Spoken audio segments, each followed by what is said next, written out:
Pourquoi j'ai demandé aux élèves de philosophie d'être là? Parce que je vais commencer par un conte de philosophie écrit par Voltaire. Alors, quand on parle de conte, on pense que le conte s'adresse uniquement aux enfants, mais non, le conte s'adresse à toutes les catégories d'âge.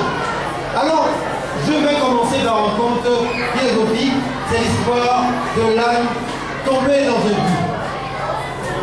Un jour, l'âne dernier tomba dans un puits. L'animal gémissait pitoyablement pendant des heures. Et le fermier se demandait quoi faire. Finalement, le fermier décida que l'animal était trop vieux et que le puits devait disparaître de toute façon. Et qu'il n'était donc pas rentable de récupérer cet animal, car trop vieux, comme je vous l'ai dit. Alors le fermier invita tous les voisins de son entourage de venir l'aider.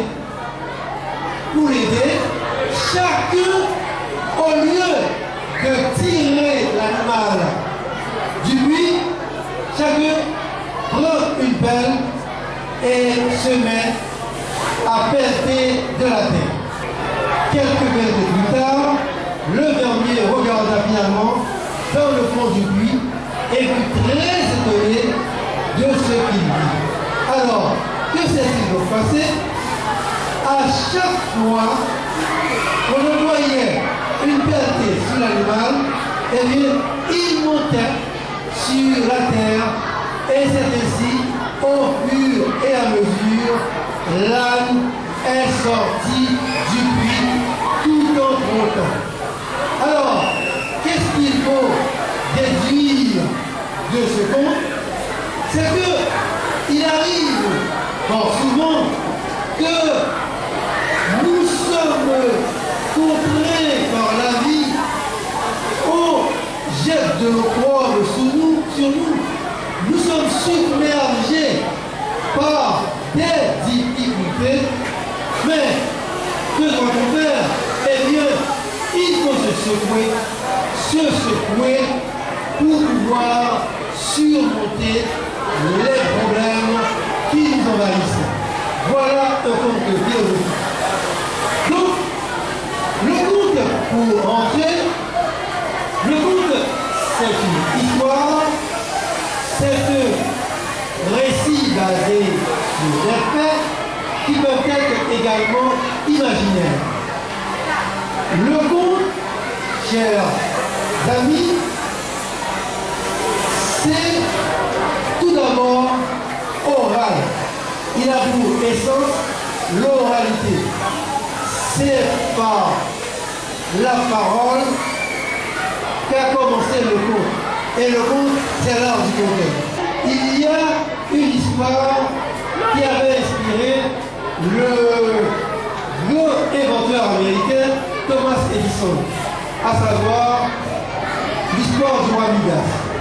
Un jour, le valet du roi pénètre furtivement dans sa chambre et constata que le roi Midas avait des oreilles d'âne. Il était tellement étonné et il prit ses hommes à son tour et à travers la forêt, courant, disant: le roi Midas a les oreilles d'âne. Les bambous de la forêt ont fini par enregistrer la parole de ce valet. Le conte de l'enfance d'Edison va être matérialisé à travers un appareil qu'on appelle bien entendu le phonographe. Le conte a un schéma narratif. D'abord, tout conte commence par « il était une fois » et le temps employé d'abord dans le conte pour décrire, c'est l'imparfait. de l'indicatif dans le breton et qu'on utilise dans le conte, c'est le passé simple. Le conte, bien entendu, a des caractéristiques. Le conte est divisé en 7 étapes. Il sera toujours pareil au passé simple, comme je l'ai dit. Il commencera toujours par il était une fois. Il y aura presque toujours au moins un personnage imaginaire et fantastique. Je parlais des étapes. Quelles sont les 7 étapes de conte? Les 7 étapes de conte, chers amis, c'est la situation initiale. Quand je parle de la situation initiale, c'est la situation de préparation. Le conteur fait une présentation des personnages. Chaque personnage a ses caractéristiques. Le personnage vit dans un milieu. C'est un prince qui vit dans un château. C'est un pauvre qui vit dans un taudis. Et c'est dans ce cadre que va se passer l'action. En plus du lieu, l'histoire se déroule à une époque. Les gens sont dominés par quelques attitudes. La première étape, c'est toujours, comme je l'ai dit, à l'imparfait qui est employé pour la description. Et puis, vient dans un deuxième temps un élément perturbateur. Et cet élément perturbateur va bouleverser la stabilité de l'histoire. C'est ainsi que vous entendez le conteur dire, comme je le dis, un jour le valet du roi Midas constata que celui-ci avait les oreilles d'âne. C'est le passé simple qui est employé. Tout à coup, le valet dit, ces gens à son cul. Dans le troisième temps, chers amis, c'est l'action. On passe par les péripéties, les épreuves à surmonter, et puis, de la quatrième étape, on s'attend au dénouement. Le dénouement, c'est le moment de la résolution. Le problème posé au départ est résolu. Et c'est également la situation finale. Dans cette étape, les conflits sont liquidés. Cela se termine. On sait quel sort est réservé aux bons et aux mauvais. Ils vécurent heureux et eurent beaucoup d'enfants. Alors tout ça pour vous dire que toute cette machine mise en place pour vous conduire dans le pays de l'imaginaire est simple et complexe. Pourquoi je dis complexe? Parce que le conte que l'on croit qui s'adresse aux enfants, le conte parle de l'homme. L'homme est un être complexe, car l'homme, n'est-ce pas, a une psychologie. Donc, le conte s'adresse à l'enfant et c'est un objet narratif, un instrument qui aide l'enfant à se construire. Vous êtes en classe de philosophie, n'est-ce pas? Et vous avez souvent entendu, n'est-ce pas, parler de Freud, n'est-ce pas? Sigmund Freud. Eh bien, il y a un grand psychanalyste qui s'appelle Bruno Bettelheim qui analysait le conte dans un livre titré Psychanalyse des contes de fées. N'oublions pas, donc, c'est le schéma de cette structure psychologique, il y a le ça, il y a le moi, il y a le sur-moi. Le ça, n'est-ce pas, c'est ce qu'on appelle la grande réserve des émotions.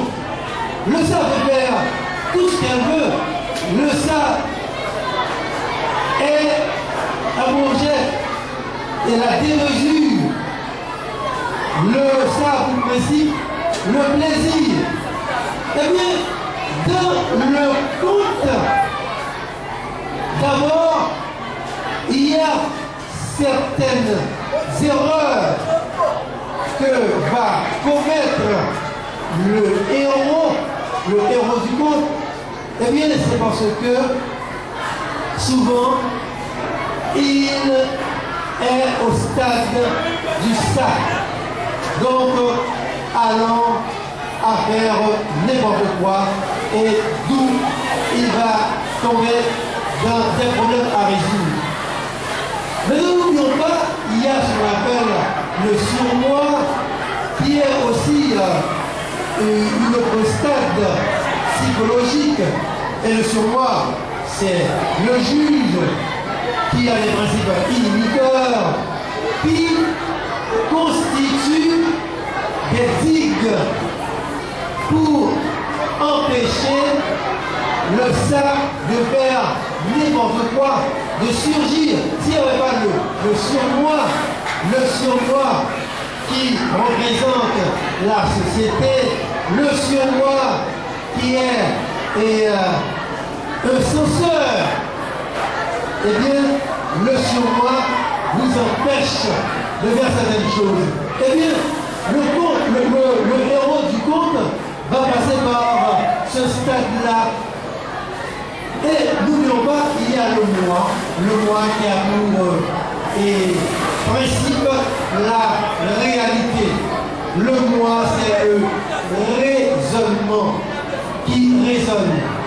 Mais en additionnant tout ça, parce que l'homme que je tiens de la faiblesse, l'homme ne se résume pas au moi, le moi qui dit je, n'est-ce pas, il décide.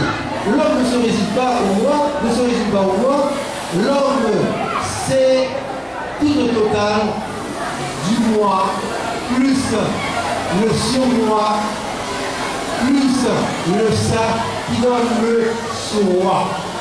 Comme on dit soi, il y a toute cette architecture psychologique que l'on additionne.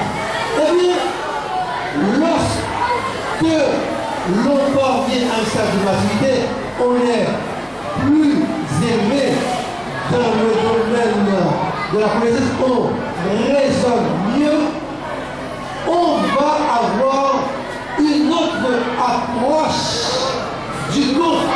Car, comme je viens de dire, le conte sert à vous modeler.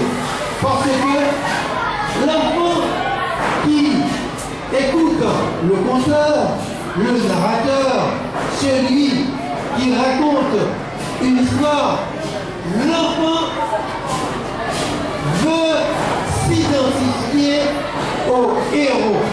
Eh bien, le conte va aider l'enfant, vous êtes là, le conte va aider l'enfant à se construire, à se reconnaître, parce que la vie, c'est un chemin jonché d'obstacles à surmonter. Il y a des problèmes qui se posent sur votre chemin et vous allez les surmonter. Dans le conte, le héros fait face à des épreuves. Le héros fait face à des péripéties. Et ce sont ces péripéties qui vont forger la personnalité